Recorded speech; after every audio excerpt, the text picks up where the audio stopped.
То есть про ее бабушек, дедушек, как мы познакомились, как бы дедушки с бабушками познакомились, и дальше уже ее появление на свет.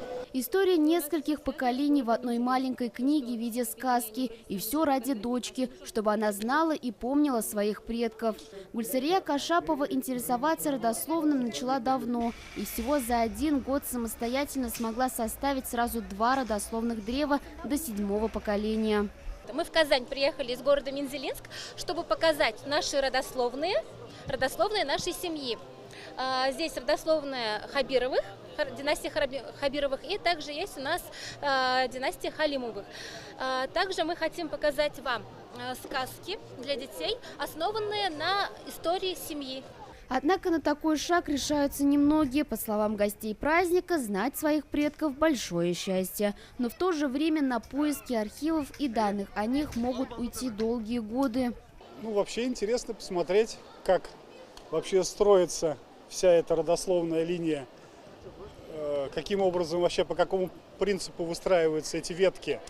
Как-то никогда не задумывались, но в целом интересно. Планируете сами создать, может быть, свою родословную на бумаге? В планах было, да, но все как-то руки не доходят. Это часто оправдание тех, кто все еще не составил свое родословное древо. Именно таким людям помогает организация, в которой работает Рузаль Файзрахманов. Их основная деятельность – поиски и изучение архивов. И здесь есть свои сложности. Если мы составляем татарские родословные, это чтение на старотатарском языке и нахождение документов, выявление, поиск и работа в архиве. Это очень скрупулезный, мелочный труд, который требует больших усилий от себя, то есть требовательная работа. И очень нужно быть внимательным в этой работе. А вот Эльмира Ханиева считает, что потомкам нужно оставлять не только готовое родословное древо, куда важнее передавать культурные ценности. Например, она своим детям оставит реликвию в виде национального украшения. Планирую его передать своей дочери, своим внучкам. Вот рядом со мной стоит мой сын. Возможно, обладательницей этого украшения станет и моя невестка Аминь Амин, Алла версат Амин Шулайбулсын. То есть, тем самым я сегодня уже в современном времени закладываю традицию передачи семейных реликвий, семейных традиций дальше моим потомкам.